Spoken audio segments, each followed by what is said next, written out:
At kapag tinanggap ninyo ang Espiritu ng Diyos, ano ang bagay na imposible para sa inyo? Ang tinanggap ninyo ay siyang pinakadakila sa lahat. Amen. Amen.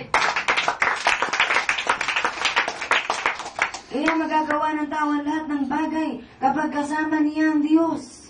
Ang Diyos ay sumasa kanya, siya ang templo ng banal na Espiritu ng Diyos. Kaya siya'y iba na kaysa sa iba. Magagawa niya ang lahat ng bagay sapagkat ang gumagawa ay hindi siya, kundi ang Diyos na sumasa kanya. Amen. Kaya pakamitiin ninyo na maghari sa inyo ang Diyos. Ang Diyos na gumagawa ng lahat ng bagay na naninirahan sa katawan ng tao, ang siyang gumagawa para sa tao. Amen. Amen.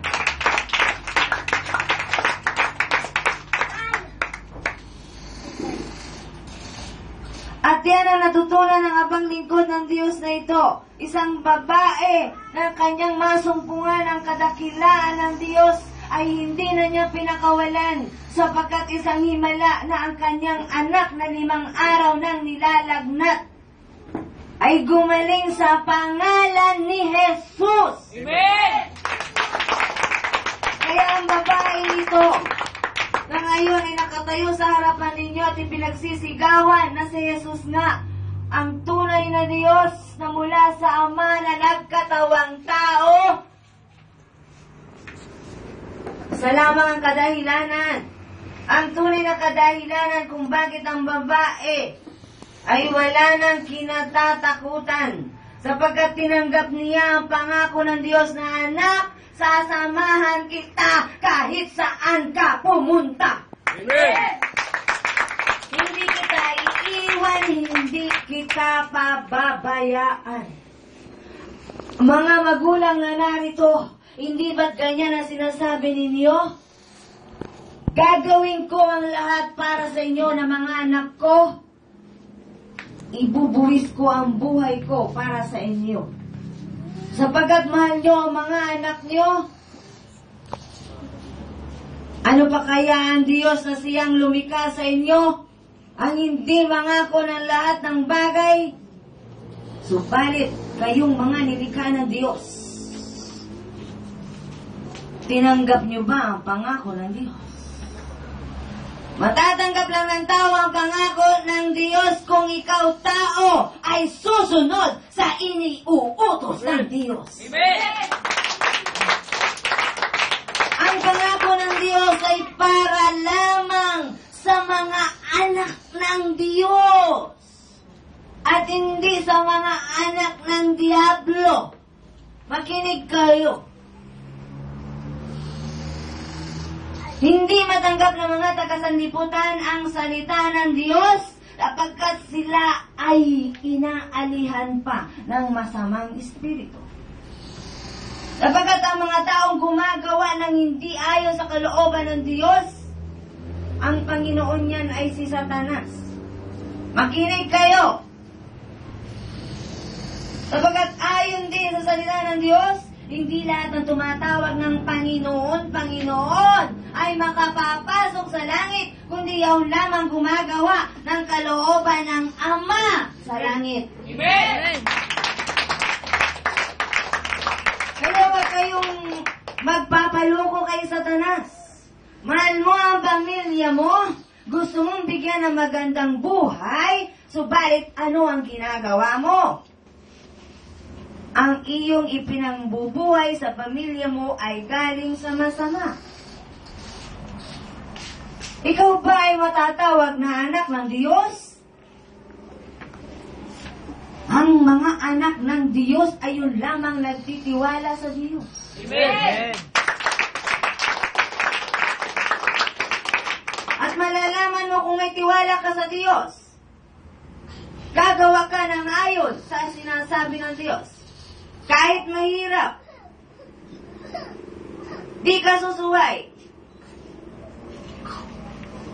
At huwag mong sasabihin ikaw ay tao lang. Yan ang panlilin lang ni Satanas. Huwag mong lamangin lang lamang ang iyong katawan, sapagkat ikaw, tao, ay nilikha ng Diyos para maging templo ng banal na Espiritu ng Diyos. Amen!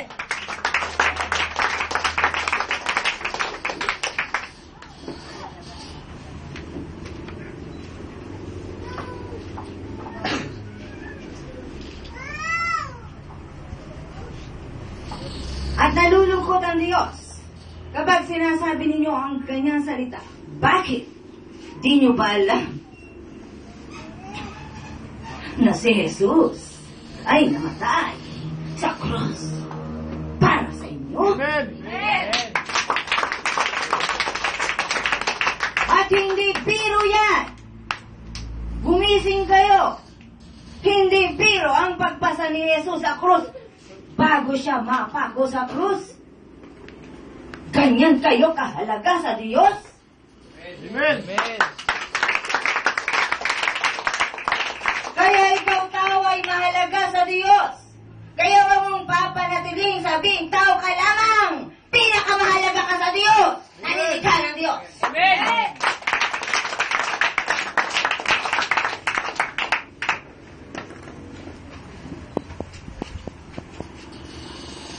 Magsikap ka. Sapagkat ang taong dinadala ng Diyos sa kanyang sarili ay mapagtatagumpayan ang lahat ng bagay. Sapagkat si Jesus ay nagtagumpay na laban sa sanlibutan. Amen! Kaya huwag kayong magpapadaya sa demonyo. Sapagkat ang sabi ng Diyos, magagawa ng tao ang lahat ng bagay. At ang pagtalikod sa kasalanan ay kayang-kaya ng taong dala ang Diyos. Amen!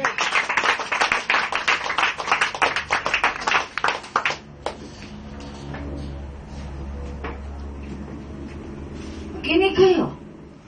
Open your spirit. Ang nagtuturo sa inyo ay hindi tao. Sinasabi niyo ba sinungaling ang Diyos? Ang sabi ng Diyos ay magagawa ng tao ang lahat ng bagay kung ang Diyos ay sumasa kaniya. Amen! Lahat ng bagay. Amen! Amen.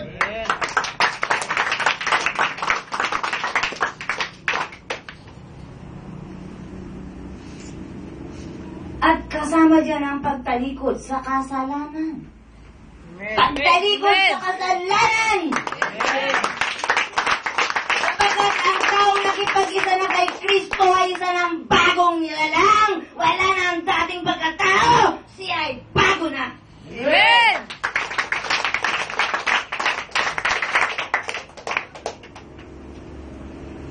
Kaya kung ang mga katuruan na narinig ninyo noong mga unang panahon na wala pa kayo dito, compare nyo! Dito ay ginigising kayo. At kung ayaw nyo magpagising, iiwanan kayo. Di ba kung may lakad kayo? At ang kasama nyo ay natutulog? At ayaw gumising? Hindi na rin ba kayo tutuloy sa lakad nyo? Dahil yung taong kasama nyo ay ayaw magising? Ano gagawin nyo? Ha?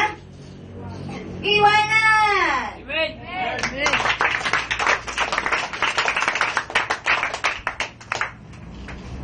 Ang Diyos na nagkatawang tao sa ngalan ni Jesus ay hindi nagbiro noong siya ay nagpakababa at napako sa krus. Amen!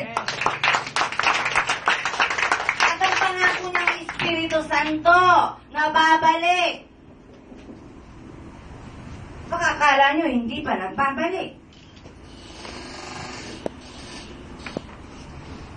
Ang sabi ng Diyos, huwag kayong malungkot, huwag kayong malumbay, sapagkat babalik ako. Amen! Amen!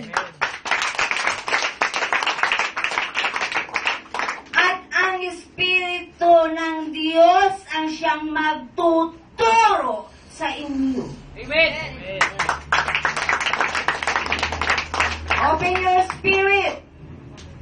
Ano na kayo katagal na inaaralan ng Diyos? Hanggang ngayon, mga estudyante pa rin kayo. Amen. Hanggang ngayon, mga baby pa rin kayo. Pagkat ayaw niyong iwan ang mga lumang buhay niyo.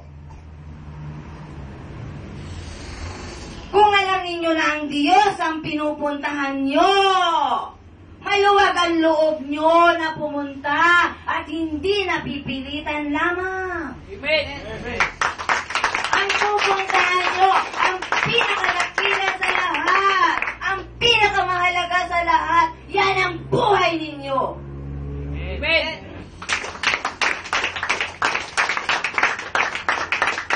Kaya lagi sinasabi ng Diyos, ang babaeng ito'y pinili ng Diyos, dinaan sa mga pagsubok ng buhay. Para kung tatayo na sa harapan, walang makapagsasabi, oh, malis ka dyan, hindi ka karapat-dapat dyan. Amen. Amen. Kaya kung sino man ang magsasabi na hindi totoo yan, mag-ingat ka, sapagkat hindi ka kabilang sa pinaghaharian ng Diyos. Amen.